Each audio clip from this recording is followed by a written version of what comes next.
Thank you for joining us on the Winning at Selling podcast. I'm Professor Scott Plum of the Minnesota Sales Institute, and with me is Bill Hellkamp of Reach Development Systems. Have you ever been in a client meeting and had to stop because the prospect ran out of time? Bummer, right? How about those meetings where you and the prospect can't seem to get on the same page and you leave feeling confused? Double bummer. Many salespeople have disappointing meetings because they don't take the time to set expectations with the prospect. So get on the edge of your seat as Scott and I discuss Sales Process Part 1, Setting Expectations, and other great ideas on episode 465 of the Winning at Selling podcast.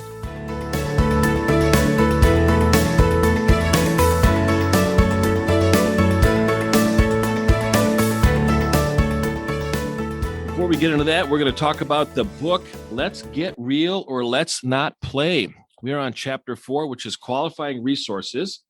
And if we remember kind of the model that we're following, it's the order model. So O is opportunity, R is resources, D is decision, E is exact solution, and R is results. So we're going to be within the qualification step and the resources part. And they really talk about 3 critical resources in this chapter. It's time, people, and money. And like you said, before we get into this, I think the important thing, and this isn't your resources, salespeople. This is the resources of the prospect. What are they going to invest in this? And so I think I was thinking, whenever I think resources as a salesperson, I think, well, what do we have to do? But these are great questions because you're really challenging the prospect to say, what are you willing to put in time, people, and money to make this work? Because we found often that the failure of a sale falls on the prospect, on the customer, but they don't want to take responsibility. If you don't get these things out early, you're going to be in trouble. Right. Yeah. The opening paragraph, it talks about if they cannot or will not commit sufficient resources to manifest the opportunity, it's going to be a real challenge for you. Yellow lights. And yeah, exactly. He likes that yellow light. So right. It's a great model. And we'll talk a little bit about each of them and time, like, we're going to talk about setting expectations, which is dealing with time, of course.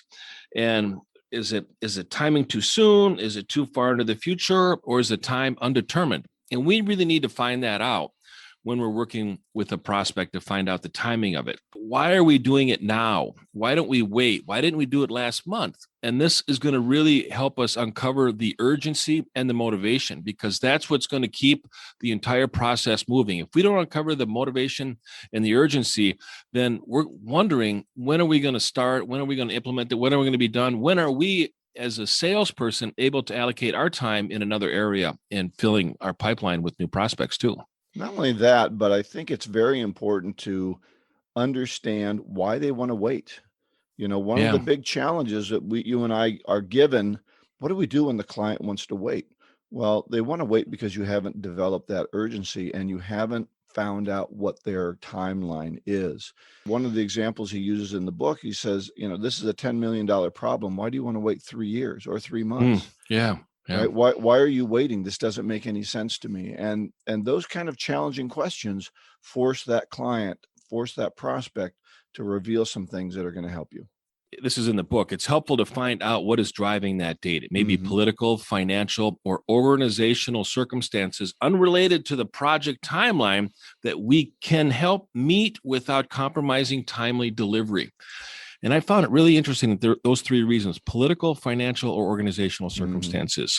Yeah, there's all these things going on in the background in a large organization, or even in a family organization, that you're going to have to find out about and deal with. I thought a great example too was he talked about they want it done too soon, that we can't get everything done in time, and this is going to fail because they want it done in 2 months, and this is a 6-month project. One of the things he talks about a lot in this book, you've got to be willing to walk away from a bad deal or a deal that you're not going to get, or you're just wasting your time. Right. And if you think it or feel it, you got to say it. You got to bring it up. You got to talk about it. You can't just hope that it's going to go away and nobody's going to think about it later on. You got to bring it up. That is so true. We just hope it works out later. Yeah. We'll deal with that later. Later never comes, or we're still afraid to ask the questions and things are falling apart. Their expectation was it was going to get done in 2 months, and we thought from the beginning it couldn't get done in less than 6. So yeah, can't wait. The next resource you talked about is people. Right. And it's really asking the question, who does what and which people are critical to the success within the client's company in order to pull off the implementation of the solution that you're selling them. And sometimes there's too little of their involvement. So the book talks about that.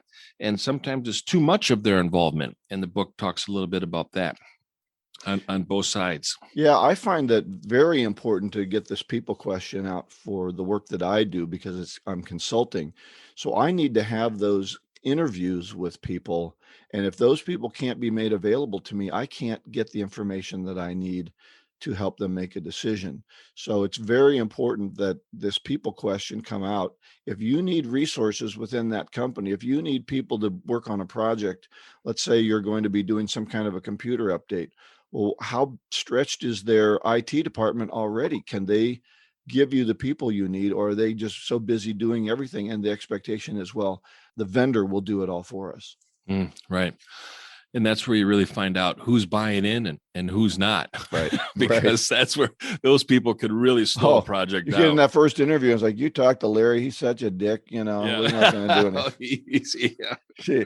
We're not doing this. It's like, oh, crap. Right. Now we're finding out the truth. And I think the people part is one of the areas that gets overlooked a lot. And all the training that I've been through and all the times that I've heard this, it's always time, money, and resources. I don't hear about time, money, and people.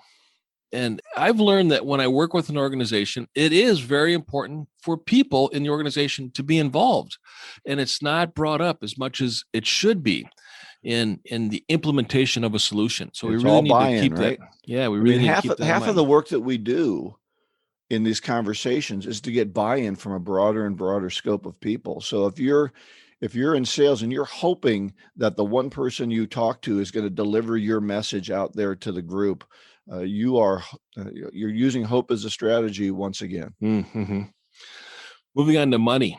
The authors took a lot of time really talking about when to bring up money and how to bring up money. And this is probably most of the chapter is on the money, because I think that's probably the biggest objection that we get. We get it all. I mean, it's the first objection, right? Yeah. Money's the first objection, and it's going to have to be negotiated at some point. There's going to have to be something decided. So are we in the ballpark? I really love his work on that.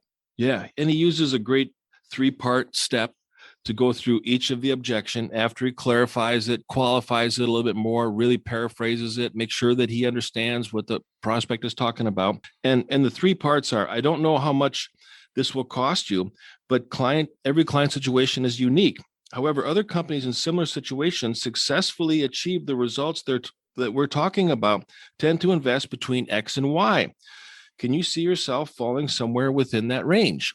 And that's the response to most every situation coming up with money. I had to laugh when I was reading that, because he just kept popping that thing in. So here's my objection to money.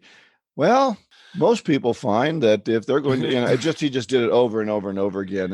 And, sometimes in sales, as painful it is, we need to memorize a response. Mm-hmm. And I would recommend that you sit down. I'm going to work on this myself and memorize this response. It's a great response to any money or cost objection that you're going to get. Yeah, one of the ones that I've used, it's not in the book, but I use this one, and I ask them, what do you want to stay under? Well, we want to stay under 25,000. Okay, so in our conversation, if I find that there's a solution or something that would really be helpful in our conversation and it's over 25,000, then I won't suggest it. I won't even bring it up. Okay. And they're like, well, wait a minute. You're going to keep something from us? Right. I go, well, you told me you want to stay under 25,000. Well, if we found something we liked, then we might find the money. Oh, okay. So we're not really limited in a certain budget, but really looking at the best value. Is that a safe assumption? We're not going to make our decision on price. We're going to make our decision on the best value. Is that safe to say? Yeah. Yeah. Okay, great. So we've got all kinds of possibilities there, and we need to qualify, and we need to continue to offer value, because now we know they're going to buy on value.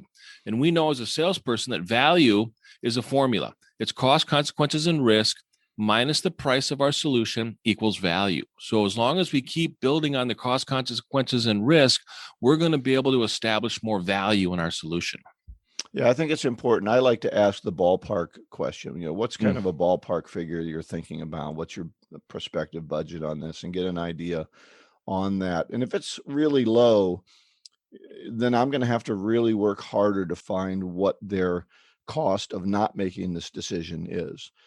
Because they're, maybe they're saying, okay, we want to solve this for $3,000. But when you look at it, the cost of it is hundreds of thousands of dollars to their bottom line if they don't do this decision. And you have to show them, look, are you really going to walk away from this deal if it's going to cost you $20,000 to save a couple of hundred? And then you can help find that value better as well. So other things to do to find that. But I would recommend memorizing this 3-part process that he has. I think it's a great answer to many of those cost objections. And a lot of the things that you mentioned, you brought up in the last episode, was the power of the impact. What is the impact of the problem? What is the impact of the solution?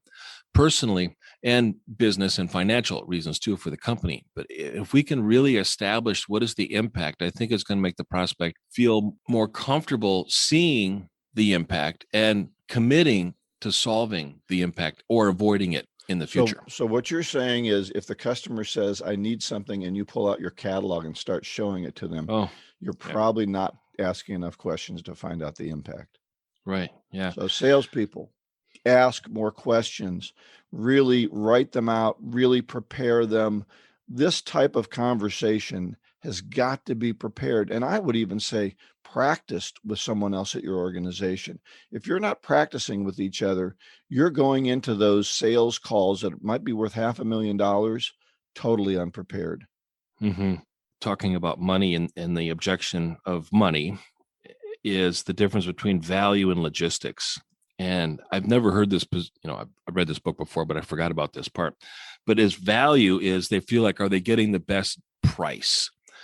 And then the objection may be logical, which is that's all our budget has. So now we're looking at 2 different objections, and how do we manage that?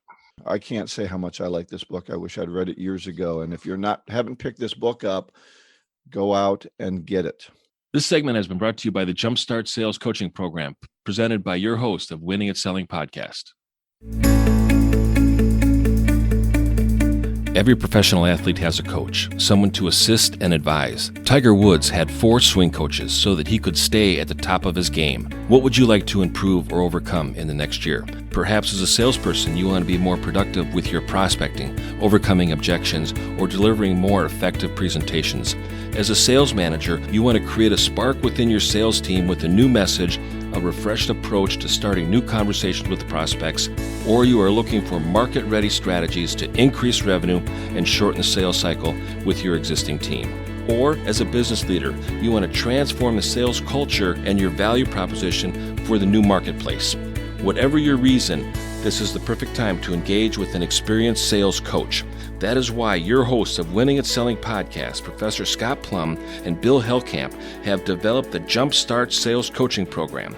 Now you can receive personal coaching from the same sales professionals you enjoy on this podcast. It all starts with a discussion to give us insights into your specific goals, challenges, needs, and motivation. Go to winningatselling.com to contact Bill or Scott about the Jumpstart Sales Coaching Program. Do you believe you deserve better results? Now is the time to invest in yourself, your people, and your customers, and invest in your future.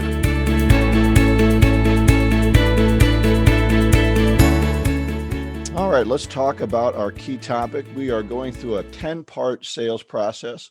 We're just about halfway through with part 5 today, and that is setting expectations. And so as we're coming into a meeting with a client, we've prepared ourselves, we've written down questions, we sit down with them. And what you have to understand is no matter what your phone call was, no matter how good the lead was, you and the prospect probably have very different expectations for the meeting. Now, these can be something simple like, how long is this meeting going to last? Or it can be something very complex.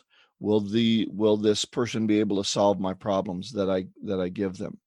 And it is your responsibility as a salesperson to get both of you to agree on what's going to happen during the meeting and then how the project is going to move forward based on the conversation.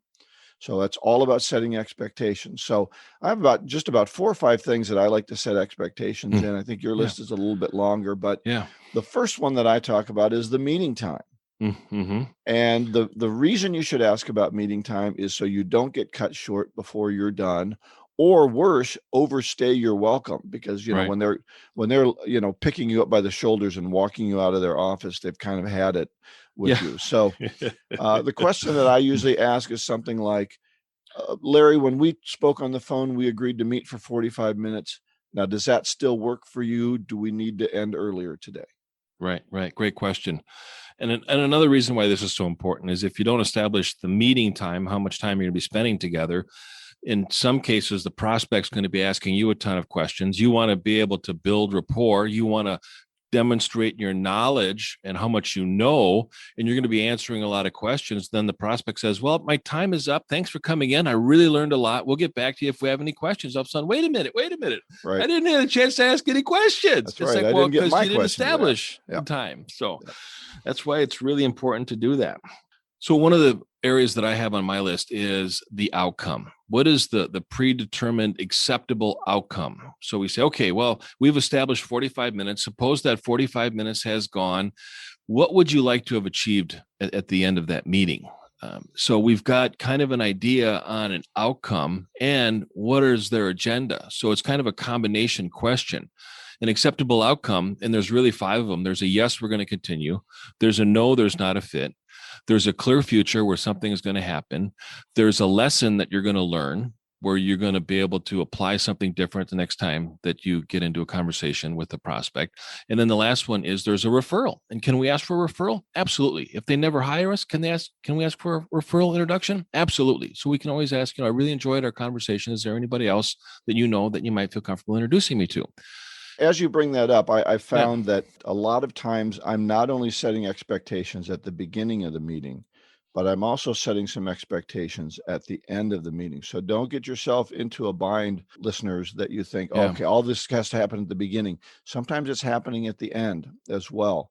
So one of my other questions at the beginning is, what are the prospects' goals for the meeting? Mm-hmm. I want to find out what's on their mind and what they want to get from me, so I make sure they get it. So I might ask a question like, so as we get started, tell me what you need to get out of this first meeting together. And they'll reveal some of those things to me. And then I ask about my goals for the meeting, right? Or I'll set my goals for the meeting. And that's just what you're talking about. You don't want to have all these questions asked of you, and then you don't get to get through your part of the meeting. So I say, listen, Larry, I know that often in these types of meetings, the person in my shoes is going to spend a lot of time talking about their product, but I find that approach to be kind of early or premature. I hope that in addition to getting you the information that you just mentioned, I can ask some questions about your situation and what you would like our product to do for you. Would that be a good approach? And that introduces them to the fact that I'm going to ask them a lot of questions. Yeah. Another great strategy is when you book the appointment and you're talking to Larry, you got, we're going to meet at Tuesday at 10. Okay. We're going to set aside 45 minutes. You say, Larry, what would really be helpful and really help us use our time efficiently is between now and next Tuesday at 10, could you create a list of things that you wanted to cover, that you wanted to make sure that we spend some time on? And I'll do the same. And then when we get together, we can kind of share our list. How does that sound? Oh, yeah, that's a good idea. So you show up at Tuesday at 9:45 because you want to be early. You're there before 10, and you start the meeting with Larry, and you say, Larry, thanks again for inviting me in. And you always want to say thanks for inviting me in, because then they're the ones that are in control. You're the host, they're the host, and you're the guest. You say, when we talked on the phone last week, you mentioned that you're going to write down things that we wanted to cover. Did you have a chance to do that yet? What's going to happen 86% of the time? No, they never did it. That's not a problem. Let's go through and let's do that right now. What are some of the things that you want to cover during our 45 minutes together? And then sort it by priority. So what do you suppose is most important? If we didn't get through everything, what do you want to cover that we make sure that we cover before we leave today? Yeah, let me challenge you a little bit on this, please. Scott. So you're saying 86% of the time they don't have it ready anyway, and you have to go through it. What's the value then of asking that question in the phone call? It's not surprising them. You've already asked them to do it. They've already agreed to do it. It's not something that you need to fight them on doing it. It's something that they did not do, but they already know that the expectation's been upon them, and they don't have to be surprised. Mm-hmm. I think too, from an emotional standpoint, when we don't do our homework, we're a little bit in the other person's debt. So I think that happens as well. A little emotional value you get from that. So right, and then you want to submit the things that you want to cover. And before our time is up, here are some things that I want to cover. Does that make sense? Great. Okay, let's begin with your item number 1 on your list. And now you've set the agenda, and now you're knowing what's most important to them. Right. Too. And the overall value that we as salespeople get out of doing this sort of thing, not only do we set the expectations, but we tell the client that we're professionals, that we're not going to just get there, you've heard it, show up and throw up. And it's just a terrible way to sell, especially if you're selling on value. So all of this expectation setting puts us on the plane of partners. So we're not coming to them hat in hand, expecting them to, oh, please, please, please tell me what you need, and I'll try to fill that for you. And I think too many salespeople go out hat in hand with a begging attitude. Yeah, it levels the playing field. Yeah, between both. And basically, what is the goal? The goal is to have a mutual conversation about sharing information. Both sides. You're honest getting information, right? Honest information that's going to help you solve their problem. And I always position it as you as a salesperson want to get on the same side of the table with the prospect and work together against the problem, which is sitting on the other side of the table.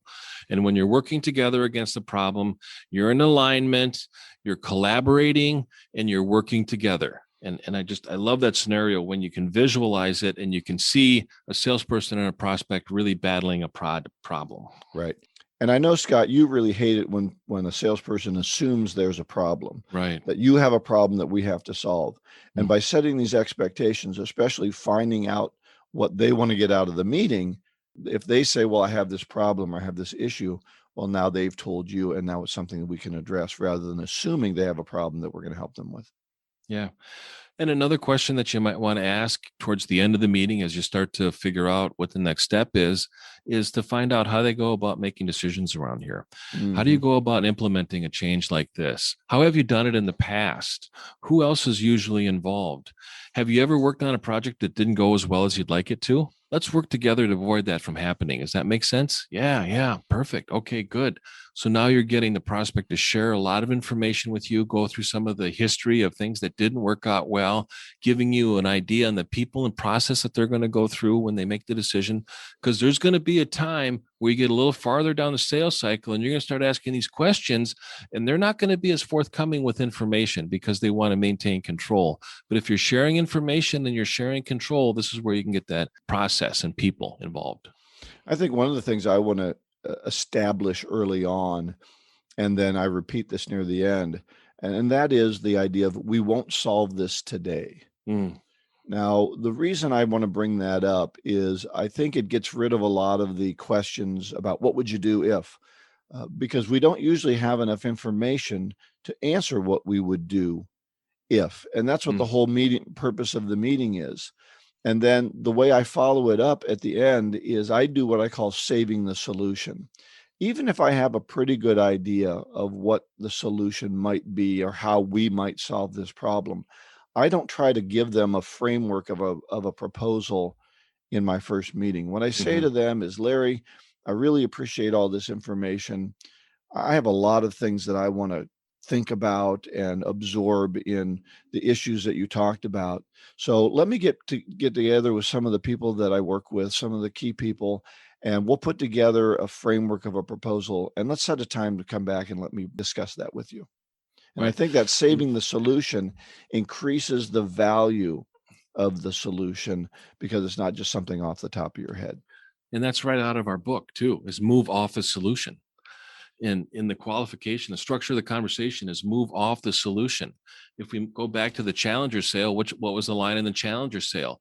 Lead to the solution, not lead with the solution. And when we hold the solution back and we get an idea on all of the issues, all the problems, everything that's involved, all of the attributes, the impact of it. Now we're really able to identify the solution to be able to deliver the best value. And that's why that's so important. Right. And so what your solution or what your conclusion expectation setting might be at the end is, we have more work to do together. We have more people to talk to. I'm confident that we can solve this, but we need to find out a lot more data. And so we need to meet with some other people and maybe even bring some other people in from my organization to talk with your technical people or whatever. And the more we can broaden that scope out of who we're talking to and who's got the issues, number one, we look much more professional than if we try to solve it with one meeting. Right. But two, we get a broad-based support for what we're doing because we're involving other people. So my final one that I try to set expectations is an agreement that there's more to follow. And I think another good question to ask is, what other options are you entertaining or looking at this time? And to see if you're the only horse in the race, or if there's other people or other options that they're considering. And we want to be able to know what they are sooner so that we can position ourselves in the best light, also find out what's going to be most valuable when they make the decision and what criteria they're going to follow when they do make that choice. And not withholding that is a good question to ask, as is the budget question, but understand that those are two questions that we may tend to be lied to on. Yeah. And we may need to ask them on a follow-up meeting too, because this 45 minutes is going to go by fast. And if the prospect is talking, write it down. Oh, take notes. Yeah. Follow up on asking them more about the intent behind the content, qualify some of the things that they're sharing with you, try to translate it into a number, and then you're going to really be prepared to be able to prescribe an accurate solution. And once you are listening and the prospect finds that you are the most confident choice, you get invited back in. And then you get a chance to follow up with more and then present some other solutions down the road. Yeah. So I might say, Larry, this is a complex issue. It's going to take some time. And as I'm meeting with some of my key people, is it okay if I call you to get some of these further questions answered? So set up the fact that you want to continue to have conversations. Again, you're not just trying to solve this. The old ABC, always be closing, is not always a valuable tool. This segment of the Winning at Selling podcast is brought to you by The Art of Prospecting, Your Guide to Getting in the Door by Steve Kloida. Steve Kloida was known internationally for increasing salespeople's ability to make solid appointments with qualified prospects. You too can learn this essential skill by ordering a copy of his superb book, The Art of Prospecting, Your Guide to Getting in the Door. In this book, Steve shares the top strategies and tactics he has developed, implemented, and personally tested with more than 1 million sales and prospecting calls. You can get his book on the website, theprospectingexpert.com. In addition, check out his other great online resources. Instant Sales Coaching, which will guide you through 5 online success modules. A guided prospecting process entitled Call Reluctance Transformer, and the Magnetic Selling Strategies Workbook, a detailed step-by-step guide to increasing your sales. Get any of these valuable resources at theprospectingexpert.com. Okay, our golden nugget today, I think, is very appropriate for the topic that we're talking about, and it's one of Stephen R. Covey's famous quotes, and that is, begin with the end in mind. And as soon as we were thinking about setting expectations, I thought of this quote. Yeah, too often we just go to a sales call, see what happens, right? Think through, what is it you want to accomplish? That'll help you set expectations, help you prepare those notes that you need to prepare. But if you don't begin with the end in mind, you're going to get lost. So all of this information is in the show notes. That's at winningatselling.com. So look for all the information there. Next week, we're going to cover chapter 5 of Let's Get Real or Let's Not Play. The topic is on qualifying decisions. And we will be having a special guest, Michael Gregory, who's going to talk about collaboration and negotiation. And this is always an interesting topic, as Bill and I kind of have a different position on negotiation, but I think collaborating is a common theme, and Michael Gregory is going to share his wisdom on collaboration. I'm really looking forward to that. Yeah, it'll be good. Go out and get better one skill at a time. Joyful selling.